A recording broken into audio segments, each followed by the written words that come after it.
Parte 1. A jornada do eu para o nós. Compreenda a natureza do amor e como nutri-lo. O amor não pode ser aprendido, não pode ser cultivado. O amor cultivado não será amor coisa nenhuma. Não será uma rosa de verdade, será uma flor de plástico. Se você aprende alguma coisa, isso significa que ela veio de fora. Não é um crescimento interior. E o amor tem que crescer interiormente para ser autêntico e verdadeiro. O amor não é um aprendizado, mas um crescimento. O que você precisa fazer não é aprender maneiras de amar, mas desaprender maneiras de desamar. Os obstáculos precisam ser removidos. As pedras têm que ser retiradas do caminho, para que ele possa fluir. Ele já existe, escondido atrás de muitas pedras, mas a sua nascente já existe. Ele é o seu próprio ser. Além da dependência e da dominação. Rompendo a crosta do ego. Eu sempre me surpreendo com a quantidade de pessoas que me procuram e dizem que têm medo do amor. Por que medo do amor? Porque quando você realmente ama alguém, o seu ego começa a se desvanecer, a derreter. Você não pode amar com o ego. O ego se torna uma barreira, e quando você quer tirar a barreira entre você e o outro, o ego diz: isso vai ser a morte, cuidado! A morte do ego não é a sua morte. A morte do ego é, na verdade, a sua possibilidade de vida. O ego é apenas uma crosta sem vida em volta de você. Ela tem de ser quebrada e abandonada. Ela se desenvolve naturalmente, como viajante que acumula poeira nas roupas, no corpo e tem que tomar banho para se livrar da sujeira. Com o tempo, a poeira das nossas experiências, do nosso conhecimento, da vida que vivemos, do passado, vai se acumulando.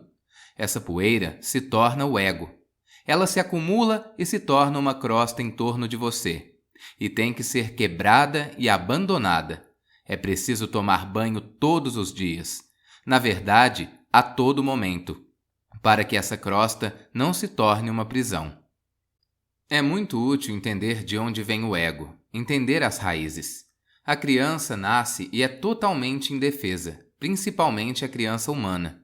Não podemos sobreviver sem a ajuda de outras pessoas. A maioria dos filhotes de animais, as árvores, os pássaros, conseguem sobreviver sem os pais, sem uma sociedade, sem uma família. Mesmo que às vezes precise de ajuda, é muito pouco. Alguns dias, no máximo alguns meses. Mas a criança humana é tão indefesa que passa anos dependendo de outras pessoas. É aí que é preciso buscar as raízes. Porque esse desamparo deu origem ao ego humano. A criança é indefesa, ela depende dos outros, mas a mente ignorante das crianças interpreta essa dependência como se o mundo girasse em torno dela. A criança pensa: sempre que eu choro, a minha mãe vem correndo. Sempre que eu tenho fome, basta eu dar um sinal para que me ofereçam o peito.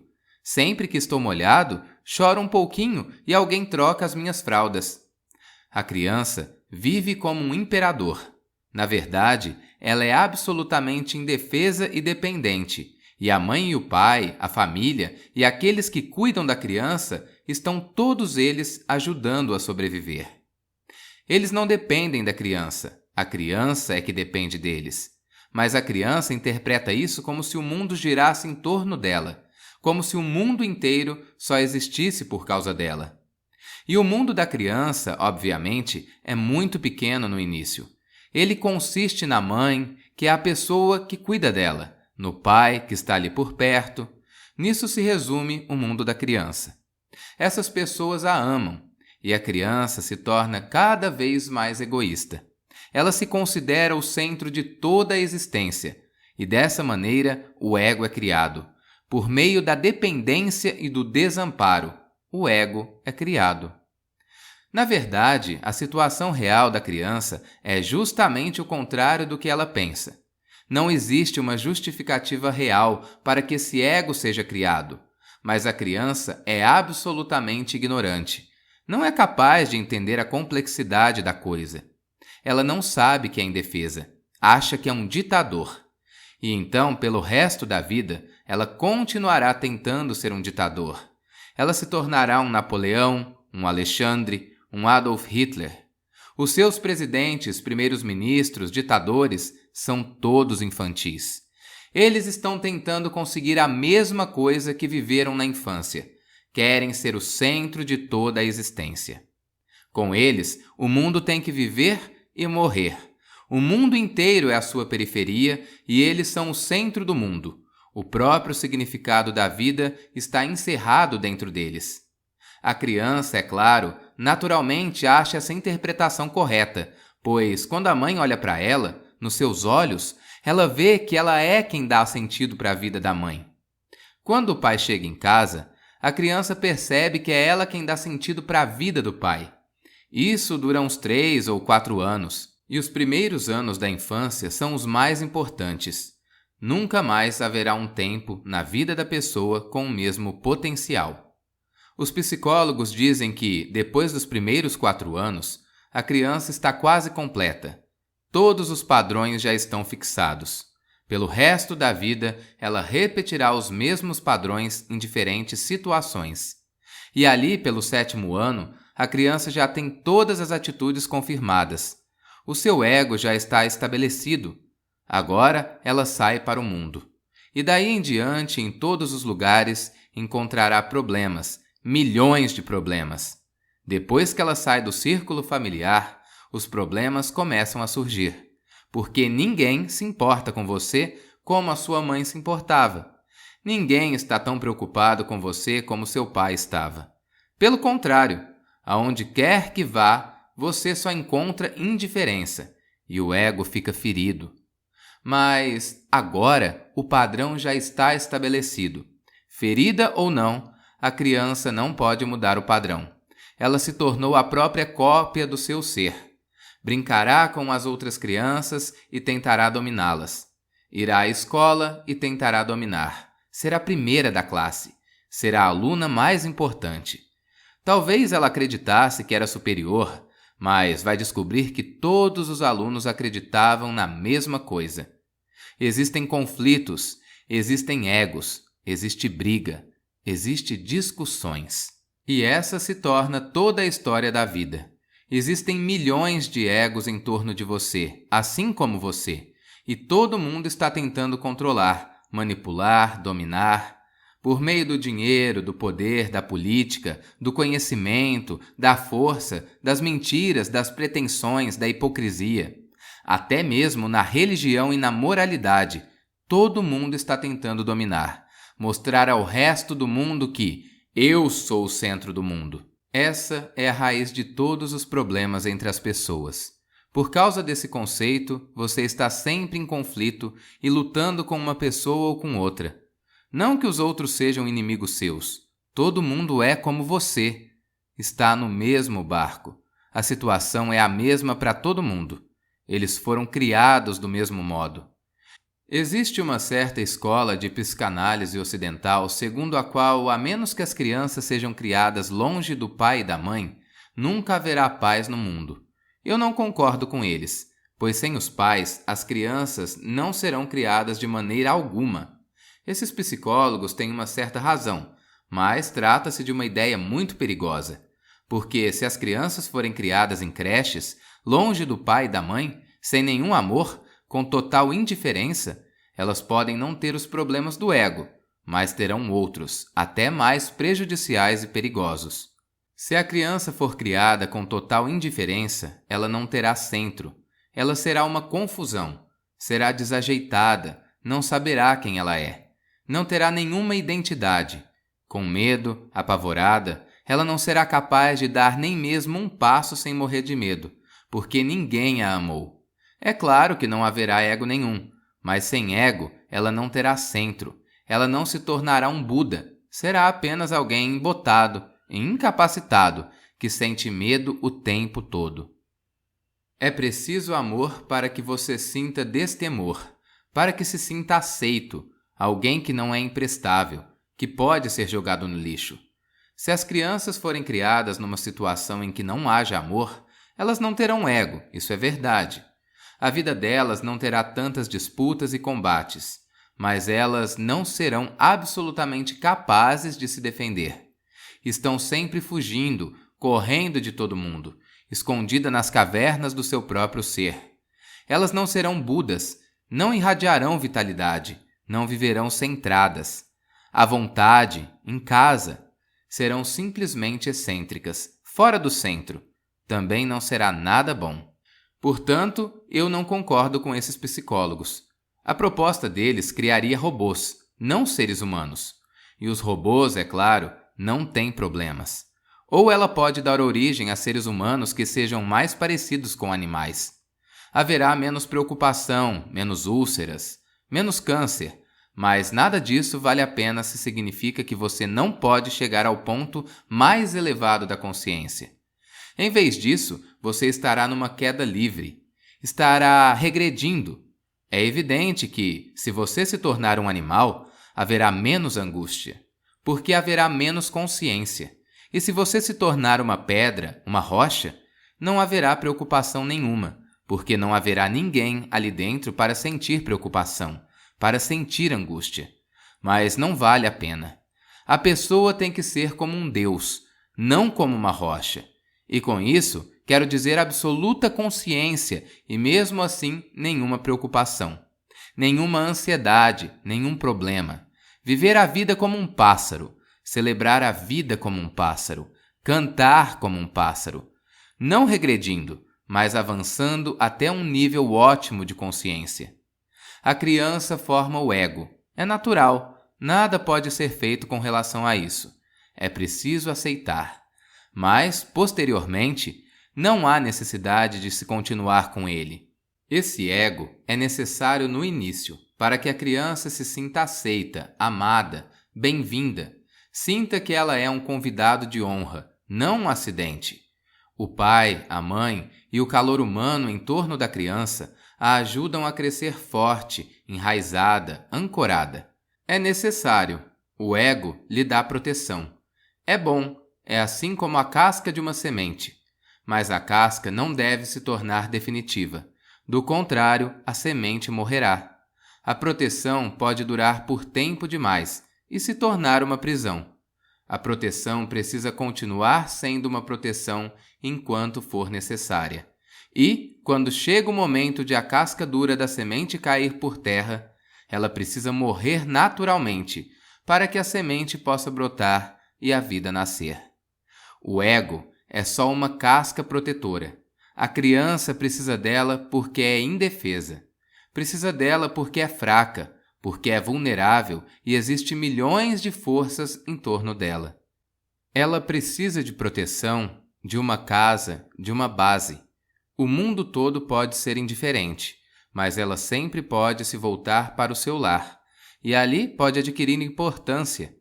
Mas com a importância vem o ego.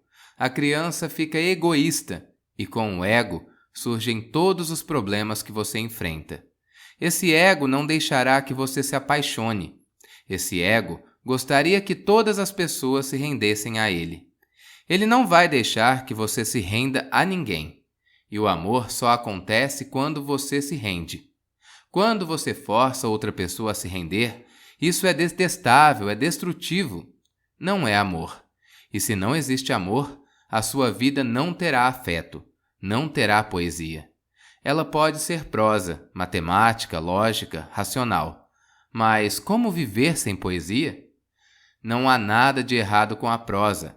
Racionalmente, tudo bem, ela é útil, necessária. Mas viver apenas por meio da razão e da lógica pode nunca ser uma boa celebração. Pode nunca ser festiva.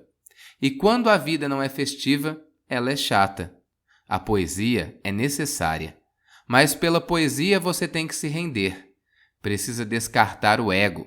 Se fizer isso, se colocá-lo de lado por alguns instantes, a sua vida terá vislumbres da beleza, do divino. Sem poesia, você não consegue viver de verdade. Você só pode existir. O amor é poesia. E se o amor não é possível, como você pode ser reverente, meditativo, consciente? É quase impossível. E sem uma consciência meditativa, você será apenas um corpo. Nunca ficará consciente da sua alma mais profunda. Somente na devoção, Na meditação profunda e no silêncio, você chega ao ápice. Esse silêncio reverente, essa consciência meditativa, está no ápice da experiência. Mas o amor abre a porta. Carl Gustav Jung, depois de passar a vida toda estudando milhares de pessoas, milhares de casos de pessoas doentes, psicologicamente mutiladas, psicologicamente confusas, afirmou que nunca tinha conhecido uma pessoa doente cujo problema real, depois dos 40 anos, não fosse espiritual. Existe um ritmo na vida, e na casa dos 40 surge uma nova dimensão, a dimensão espiritual. Se você não lidar com ela direito, se não souber o que fazer, ficará doente, inquieto. Todo o crescimento humano é uma continuidade. Se você queima uma etapa, ele fica descontínuo.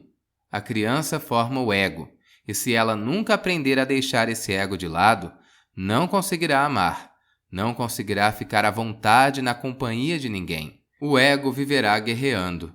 Você pode se sentar em silêncio, mas o seu ego está constantemente brigando, procurando maneiras de dominar, de ser ditatorial, de ser o governador do mundo. Isso só cria problemas em todo lugar, na amizade, no sexo, no amor, na sociedade. Em todo lugar você está em conflito. Haverá conflito até mesmo com os pais que lhe deram esse ego. É raro que um filho perdoe o pai. É raro que uma mulher perdoe a mãe.